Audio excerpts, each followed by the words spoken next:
Olha, estamos ao vivo aqui novamente para comentar X-Men 97, porque o 5º episódio dessa temporada... Happy Nation, living in a happy nation. Olha o Ace of Base voltando com tudo aí, das longínquas terras lá da Suécia, meu Deus do céu. Muitas memórias. Puro suco dos anos 90 isso daqui, Hessel. Puro suco dos anos 90 e da novela, porque haja triângulo amoroso, meu amigo. Você acha que o triângulo amoroso tá ali fechadinho, de repente ele vira pro outro lado. É um hexaedro, meu amigo. Tipo, tem sério, 6 lados cada triângulo amoroso dessa série. Impressionante como mutante é talarico. Eu não imaginava isso, mas enfim, é a realidade desses novos mutantes aí dos anos 90. Acho que nos anos 90 as coisas eram diferentes, eu não lembro. Mas, enfim, as nossas memórias aí foram engatilhadas com Ace of Base. E se você gosta de novela, esse seriado é pra você. A libertinagem estava solta nesse episódio, que me surpreendeu por uma coisa já. Ele não continua a história que a gente estava vendo no episódio passado, né? Exatamente. No episódio passado eles tinham anunciado aí que a trama envolvendo o Ford e a Tempestade seria a primeira parte. Eu imaginei, bom, vão continuar contando e tal. Eles deram uma segurada no negócio lá. Tem o antagonista, o antagonista não, como chama? O adversário. O adversário. O adversário é o vilão, que é aquela criatura mágica lá dos indígenas americanos e tal, tipo, deixaram ali de canto. Porque parecia que ia fazer uma refeição lá com a Tempestade, enfim, deixaram de canto, tá rolando um suspense. Enquanto isso, eles foram para uma trama em Genosha, super hardcore, porque eu achei, tipo, depois que veio aquela coisa com a Jubileu, uns episódios mais amenos, por assim dizer, falei, bom, eles gastaram o que eles tinham de bala naquele episódio foda que faz referência à invasão do Capitólio e tal, que envolvendo ali os defensores da liberdade, não é esse o nome, né? Tipo, os amigos da liberdade, enfim.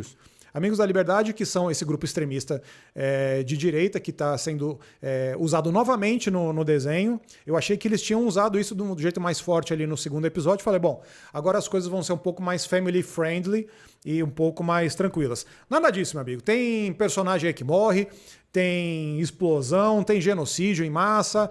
Ou seja, o negócio voltou a ficar punk. E os caras não pouparam ninguém aí.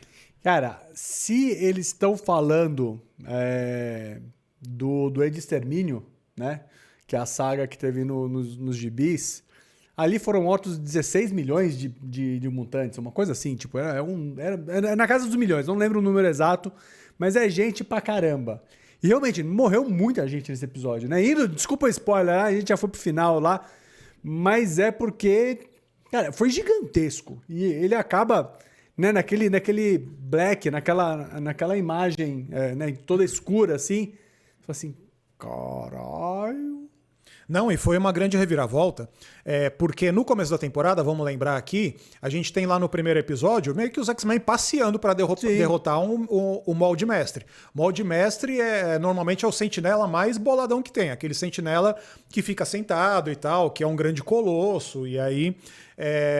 naquele episódio você viu que os X-Men meio que eliminaram a ameaça dos sentinelas ali e do Bolivar Trask como se fosse um passeio.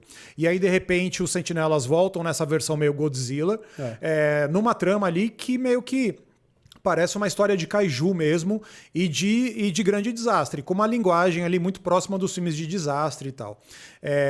Obviamente que tem algumas leituras e interpretações meio fáceis e imediatas de fazer, porque Genosha é a nação que é dada pela ONU aos mutantes e dada especificamente para o Magneto. E o Magneto nem sempre foi assim, né? Nem sempre foi assim. Nos quadrinhos, Genosha é meio que criado...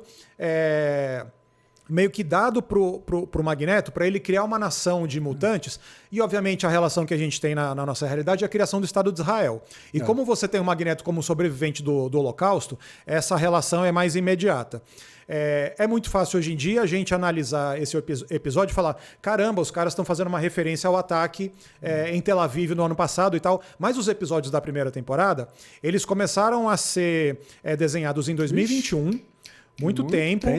A pós-produção aconteceu em julho do ano passado, então os episódios todos da temporada já estavam fechados.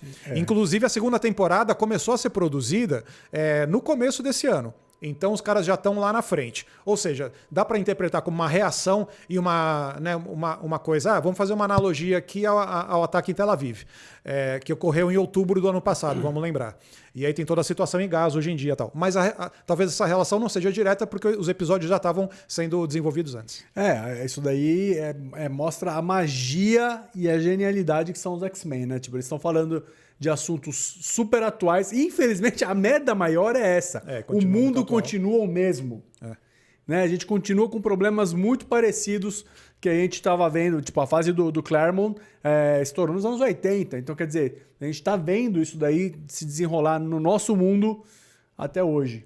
A gente falou do Claremont aqui, vamos lembrar que ele vai vir para a CCXP esse ano, também. Criador importantíssimo dos X-Men, a gente está falando o nome dele em todos os episódios que a gente está comentando aqui da série, porque afinal de contas eles estão bebendo muito na fonte do que o Chris Claremont criou nos anos 80. Ele é o criador de Genosha. Genosha foi criado em 1988 nos quadrinhos.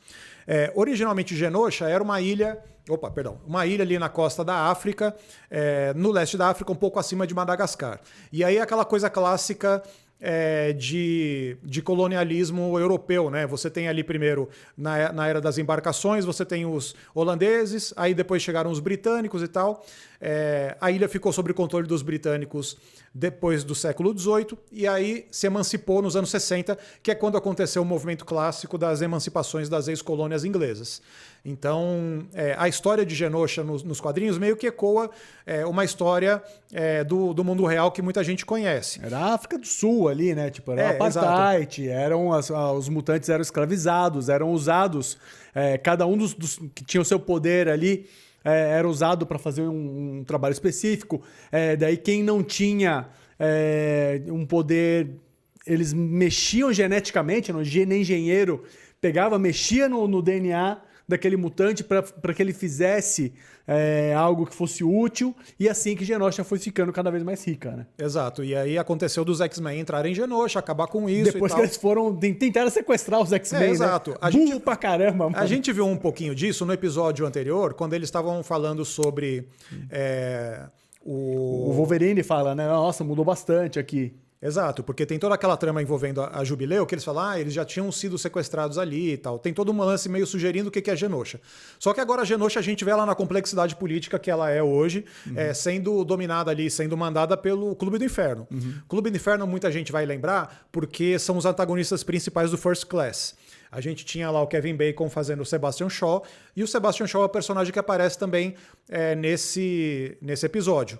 Porque qual que é o lance do Clube do Inferno? Eles são meio que os maçons do universo dos X-Men. E aí o Sebastian Shaw ele é o rei. Você tem meio que essas figuras aí sendo interpretadas ou fazendo papéis como se fosse do tabuleiro de xadrez. É por isso que a Emma Frost ela é conhecida como a Rainha Branca, porque a Rainha Branca é meio que a líder mulher do Clube do Inferno. Então você tem uma galera ali meio que tipo com seus interesses políticos e econômicos e tal, e eles querem convencer o Magneto a ser o líder de Genosha para o mundo ver, né? Ele vai ser o rei de Genosha. Ele falou assim, eu aceito, só que eu só aceito com uma condição. Eu quero que a minha rainha seja a vampira. E daí entra na laricagem que a gente estava falando antes, né? Enquanto, no começo do episódio, a gente tem o Wolverine, o Scott Summers e a Jean. E a Madame Pryor. É um quadrilátero amoroso ali. A gente corta. Enfim, vamos aproveitar que a gente tá falando isso aqui primeiro, depois a gente volta lá pra. A gente pega o Pássaro Negro e volta pra Genosha. A Jean Grey tá doidona, porque ela tá na dúvida, né? Tipo, depois que teve o lance com a Madeleine Pryor, que ela descobre que clonaram ela e o Scott tava com a outra. Eu falei assim, eu abri mão de ir pro espaço, fazer as coisas que eu queria pra ficar aqui com esse banana. E ele tá com a outra. Agora ele tá com a outra. Fazendo filho com a outra. Fazendo filho com a outra, se comunicando telepaticamente. Tem que colocar as regras, entendeu? É que nem curtida no Instagram. É traição ou não? Você tem que entender. Se o Scott, coitado do Scott, olha a cara dele. Se ele manter contato telepático com a mãe do filho dele, é traição? Eu acho que a gente tem que levar o X-Men agora para Sônia Abrão, tentar entender isso de verdade, o que é real, o que não é, o que é traição, o que não é. Mas enfim, é um negócio, uma versão interessante dos quadrinhos. Ah, não, tá pesado já. Tem uma inversão interessante dos quadrinhos aí, porque a história da Madeleine Pryor, ela estava vivendo feliz da vida com o Scott, só que o Scott não superava a Jean, porque todo mundo acreditava que a Jean tinha morrido. Quando ela reaparece viva de noite, aí ele larga a Madeleine Pryor, larga o filho e vai ficar de novo com a Jean. Agora eles inverteram. Tá lá o Scott com a Jean tentando se reconectar, Wolverine tirando sua casquinha enquanto isso. Não, mas ele não fez nada, hein? Ele não fez nada. Vou defender o Logan aqui. Mas ele tava só no lugar certo, na hora certa, ganhou o beijinho. Ele tava lá só falando, eu tô aqui, você tem alguma coisa pra falar aí? Oferecendo um ombro amigo, literalmente, ali, ó. Tô por aqui, se você quiser falar alguma coisa, tá? Porra, aí é foda, né? Wolverine também não é burro. Mas, enfim, aí eles inverteram o que rola nos quadrinhos, né? Porque, tipo, a Madeleine Pryor fica puta, é por isso que ela vira vilã, porque o Scott continua lembrando da Jean Grey. E agora, no caso, a Jean fica puta porque ele continua conversando com a Madeleine Pryor. Enfim, é uma grande confusão. Imagina com clonagem no meio, meu amigo, aí fica foda. E daí, dito isso, a Madeleine Pryor tá em Genosha, porque eles precisavam de um X-Men lá na ilha, né? Então chamaram ela, o clone, ela tinha uma Jean Grey sobrando, já que a original não tá, vamos pegar o clone aqui e beleza. Então a galera pega o Pássaro Negro e voa pra Genosha. Tinham convidado inicialmente só o Magneto e a Vampira.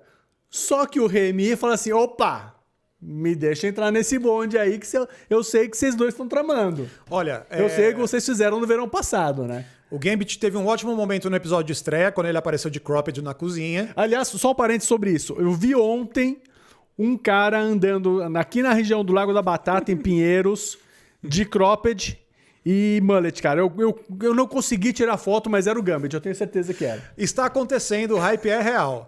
Tá? E eu acho que, inclusive, vai ter muita gente de cosplay do Gambit com aquele terno branco e o rabo de cavalo que nem ele tava no episódio hoje. Aliás, o terno branco, cara, na hora que eu vi aquilo, eu lembrei do Channing Tatum na hora. Eu falei, puta que pariu, era ele. Olha só. Ele ia fazer. Não, capaz que volte o Gambit agora, depois desse desenho. Porque o que acontece é o seguinte, o Gambit, ele teve aquele grande momento no episódio de estreia, depois disso, bicho, só se fudeu, entendeu? Tipo, ele tá tomando a invertida do Magneto já faz 3 episódios, e aí o que acontece? Ele chegou nesse todo cagado, o Noturno meio que tira a onda dele, o Magneto tira a onda dele, aí finalmente chega a hora do Gambit brilhar. E aí o Gambit brilha de verdade, porque ele faz as coisas acenderem.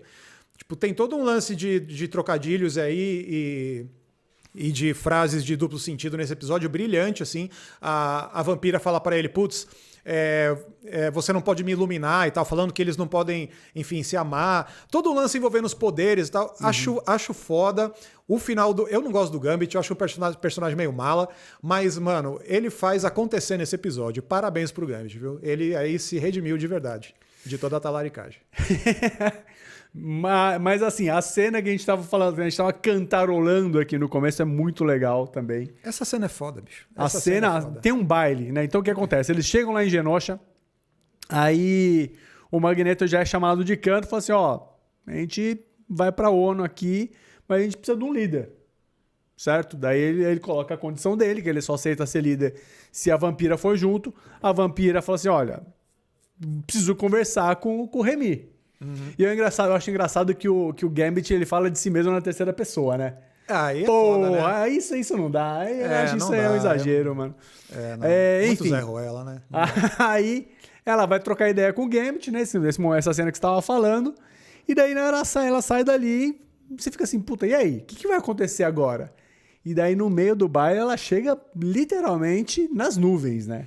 Não, e beleza, falar do Ace of Base aqui. Dá pra gente fazer toda uma genealogia aí, né? Do Euromusic, o Europop e tal. Tipo, maravilhoso. Porque, afinal de contas, Happy Nation, que é a música que dá nome ao álbum de estreia do Ace of Base, que é um disco de 92, a letra fala de todo um negócio... É uma nação feliz, Happy Nation. Happy Nation, das nações dos homens, e aí, tipo, a origem das espécies, não sei o quê. Tipo, é toda uma coisa, uma historiografia aí dos homens e seus sonhos, não sei o quê. Mas, pô, Happy Nation é uma puta música, velho. Ele pra mim já acendeu, foi direto, engatilhou memórias, assim, porque nessa época não ia na danceteria, era nerd, não saía, mas ficava escutando Ace of Base no rádio o tempo todo. Foi um puta sucesso, foi disco de ouro na Alemanha.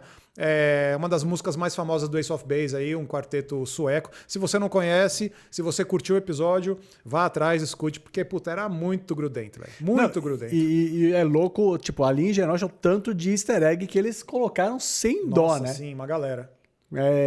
O Noturno, né? Que a gente Homem Múltiplo já falou aparece que um pouquinho lá. O Homem Múltiplo, a Cristal, a volta dos Morlocks, né? Que são super importantes, né, voltando agora, reaparecendo agora. Inclusive, os Morlocks podem estar envolvidos, enfim, no que pode acontecer no futuro, né? Assim, eu acho que eu já matei a charada. Tipo, tem aquela representante da ONU que ela aparece com loira com seu óculos desde o começo da série. Meio que de canto, assim, como se fosse o Corujito, né? Sempre tem ela presente nos rolês, assim. Eu acho que, obviamente, ela tá tentando fazer um jogo duplo aí e, tipo, exterminar os mutantes, mas ao mesmo tempo se passar por aliada. Porque sempre que ela tá presente, dá merda. Então eu acho que tem uma coisa aí meio saltando, meio óbvio. Mas, de resto, velho, tipo, esses episódios, eles estão chegando com uma força dramática que eu não esperava, assim. Tipo, na hora que o episódio começa e você já começa com um monte de virada aí de triângulo amoroso, tá? Falei, nossa, tipo, eles estão investindo emocionalmente aqui num negócio que legal de ver isso acontecer. Mas aí, de repente, muda para uma coisa de ação pesada, inclusive com o final fatídico lá do Magneto. A cena da explosão, na hora que o Sentinela chega ali, porra, aquilo é lindo, aquilo é absoluto cinema, cara. Não, Martin Scorsese ficaria feliz de ver aquilo. Não, além disso, cara, é um negócio muito foda, emocional, assim, de repente aparece o Cable do nada, assim, falando com a mãe dele, e que a mãe dele é Madame Pryor, é a mãe do Cable, né? Lembrando que o bebê foi mandado pro futuro, ele vai se tornar o Cable no futuro. Então tem várias pequenas coisas emocionais ali que você, às vezes, é engatilhado por um sentimento e de repente as coisas começam a explodir, aquela ação desenfreada. Então foi uma escalada, acho muito inteligente como eles construíram esse episódio. Você começa numa coisa doméstica, né? Tipo, quem é o casal da vez, quem tá traindo quem, não sei o que e tal, e de repente vira uma coisa completamente desproporcional dessa escala gigante do Sentinela Percevejo lá, que porra é aquilo. E o negócio fica muito gigante, velho, muito bizarro. Esse episódio sei lá, tipo, absoluto cinema mesmo. Negócio pesado mesmo. E é muito louco o jeito que termina, né? Porque depois que o Cable volta, ele fala assim, deu errado, né? Tipo, daí ele é sugado de volta pra sei lá pra onde que ele é sugado ali. Uhum. E daí vem o Sentinela e começa a destruir tudo. O Tri-Sentinela lá. A partir dali, cara, um monte de coisa pode acontecer, né? Então, vamos lá pros spoilers do finalzinho aqui.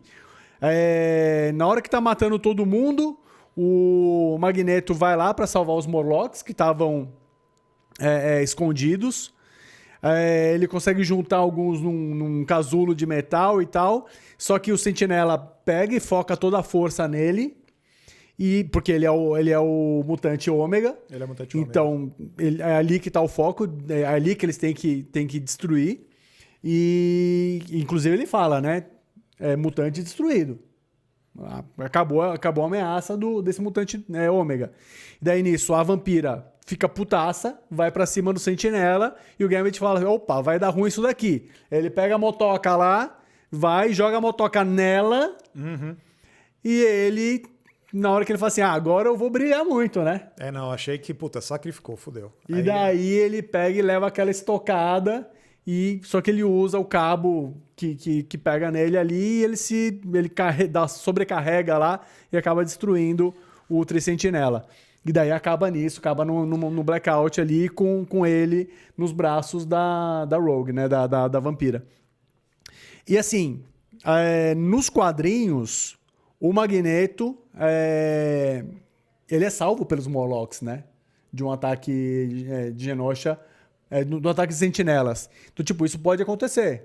Né? Eles podem estar achando que ele foi dizimado ali, mas na verdade, sei lá, de algum jeito, algum Morlock conseguiu salvá-lo. Uhum. Pode ser um what if, esse episódio? O Cable voltar mais no tempo ainda? E conseguir chegar antes e avisar todo mundo? Pode ser, interessante. Pode ser que o Remy, que o Gambit morreu, porém, quem tá vindo junto é o Apocalipse, daí ele vai revoltar e ressuscitar o Gambit, que isso acontece, e o Gambit vira um dos cavaleiros do Apocalipse. Cara, é muita coisa que pode É acontecer. muita coisa. Lembrando que o Apocalipse é o antagonista principal do Cable. Então, sempre que o Cable viaja no tempo, uma das coisas que é, tipo, o quest principal dele é impedir o Apocalipse. Eu achei até que era o Apocalipse que estava chegando. Eu não também achei. Mesmo porque Sentinela já tinha coberto ali primeiros episódios e tal. Tipo, isso foi eu achei uma surpresa. Mas, tipo, porra, isso faz todo sentido. E aí você tem, já pode ser que no final aí você tem... Lembrando que já a segunda temporada está em produção. Você pode ter uma trama em que Apocalipse chega já com os 4 cavaleiros e tal. Putz, eu acho que tá encaminhado para ser isso aí. Muito incrível o episódio, hein? Sensacional. E, mano, algumas referências, sei lá, tipo, a cena que o Gambit e a Vampira estão lá meio que ela dando a real pra ele, e ele joga a carta da rainha no fogo e tal. É isso, porque o Clube do Inferno tá atrás de uma rainha, e ele joga as cartas, e ele acende as cartas. Ou seja, brilhante, velho. Brilhante as pequenas referências e como eles conseguem resumir coisas ali importantes pra cada personagem e tal. Muito massa. Se você ficou animado com esse episódio, quer visitar alguns outros, o episódio que apresenta o Noturno no desenho foi o 5º da segunda temporada, e aí você consegue entender o que eles estão falando lá no começo sobre monges assassinos, aventura nos Alpes e tal. Porque o Noturno, ele era um monge nos Alpes suíços, porque ele é religioso, ele tem todo um lance lá dele viver escondido. Então, tipo, tem alguns episódios aí pra ver. O demônio que acredita em Deus, é muito louco. O demônio que acredita em Deus. Muito incrível, muito incrível. X-Men é foda, velho. X-Men é muito massa. Era político desde sempre, tá? Então não vem com esse papo aí de que agora é woke, não sei o quê. Não tem nada a ver, tem nada criação, não. Sempre foi bom, sempre foi político. Só pra complementar aqui, semana que vem, Morte em Vida, parte 2, né? Continuando o episódio 4. A continuação vem na semana que vem. Onde você viu isso aí? No IMDb tem os nomes dos episódios. Eu não quero spoiler disso aí, não. Muito bem, olha só, que choque esse episódio, hein? Talvez o próximo aí seja então focado todo na Tempestade. Vamos acompanhar. Adoro a Tempestade Ford, cara. Porra. É da hora, é bem da hora também. Enfim, né? Quadrinhos, coisa linda. Comenta aí embaixo, então, o que você mais gostou, quais são os easter eggs que você mais curtiu e o que você acha que vai acontecer no futuro de X-Men 97. Vai voltar o Ace of Base, vai voltar com tudo agora, hein? Vai voltar no... Não entrou no chart americano na época que lançou, em 92. Vai entrar agora. Agora vai. Vai ser maior que a música do Saltburn lá. Vai ser sucesso. Palperou tá voltando com tudo. Tá voltando com tudo.